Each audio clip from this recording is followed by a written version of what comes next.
Okay, so we got the episode Avatar Day, and boy, was I off about what I thought this one was going to be about. I thought this was, just from the title, I thought it was going to be a retread of that one episode where he's praised and he lets it go to his head. Not even close, man. And I love those surprises.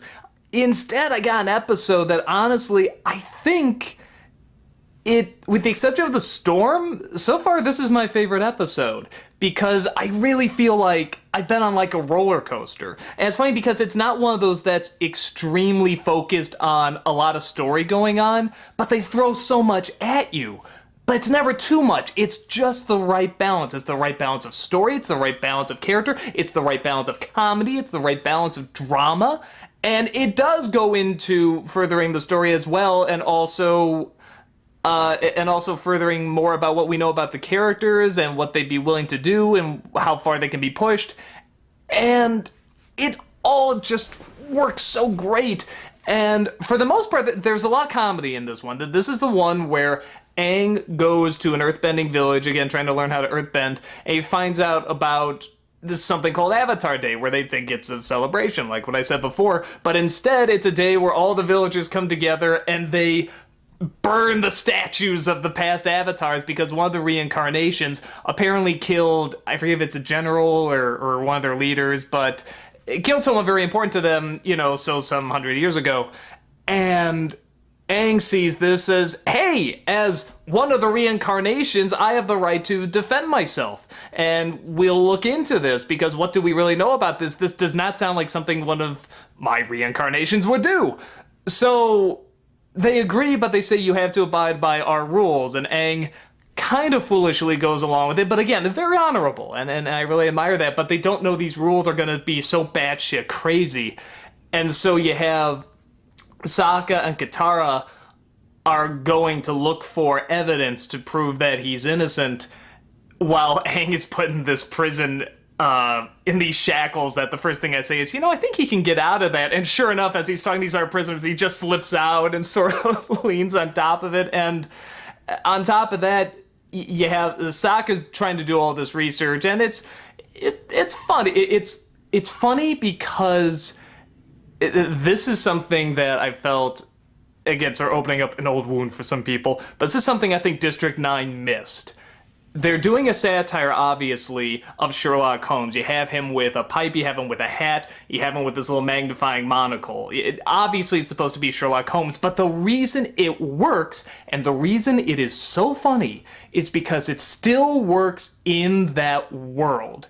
If you didn't know who Sherlock Holmes was, you would still laugh at how hard he's trying to solve this case, and the fact that the stuff is still practical. He has this sort of dragon pipe that blows bubbles, but he does it to try to look more sophisticated. And he has this hat because there's a magnifying monocle on top of it. So it works even if you don't know who Sherlock Holmes is. If you do know who Sherlock Holmes is, it's even funnier, because obviously they're doing a satire of this, except it's Sokka in the role instead of Sherlock Holmes, and he's pushing his sister out of the way, trying to solve it, and that's incredibly funny. And that's why, like I said District 9 didn't work, because the satire and the very obvious commentary they don't exist in that world. They only exist as a means to push this commentary, and this still works in its world.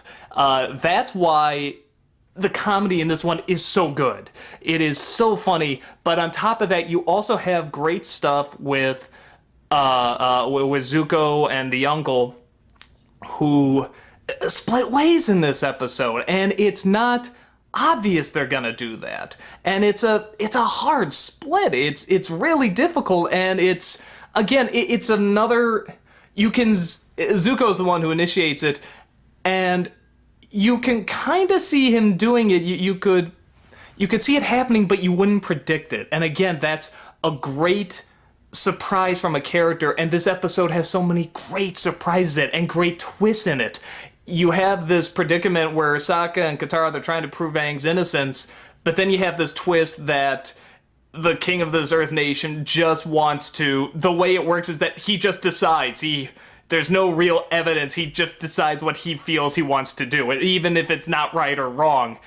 Some great commentary in there, in my opinion, about certain laws and justice and stuff in America. So I mean, screw America. All over the world, this happens. I mean, there's things that aren't fair, but some people just want it because it's what they want. And I like this episode kind of addresses that, and they won't even look at the evidence. They won't even hear it or think about it. So that's great. But then there's another great twist when they're trying to prove Aang's innocence, but it turns out the reincarnation did kill this one person. But then there's another twist in how exactly it happened, because the person was a tyrant, and it wasn't necessarily on purpose that this guy was killed. She tried to get away, but through a crack that she caused separating these two nations, which is an awesome scene, by the way, the way she splits it's really cool. We also have him falling off because he stayed there, which is technically her fault, and she still takes responsibility for it.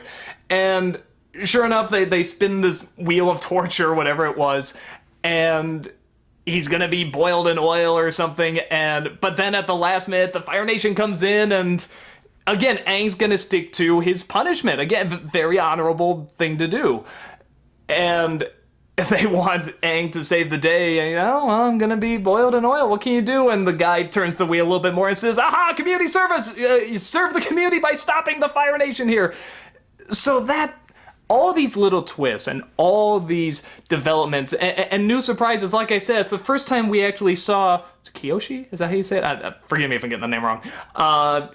Her coming into Aang's character, they're taking on her form in his body, I mean, was a legit shock. I mean, every time that happens, they use that just the right time, because I didn't even know he could do that, or she could take over the body like that. I sort of assumed it was just this one guy like the last one, but it shows now that any of them can. And so there's nice little surprises like that. It's also good to know that these reincarnations will come in when it's really needed. And this is needed not just for Aang, but it's needed to set the record straight on history, on something that has caused this really great prejudice and this destruction of a good name, even if parts of it were true. So there's great twists in this one. There's great energy in this one. This one is just constantly moving and constantly throwing stuff at you, but it's not all story. It's a lot of characters. It's a lot of environment. It's and it is a lot of plot too. But it also has slow moments. Like I said, the moments with Zuko and the uncle are very effective and they're very good.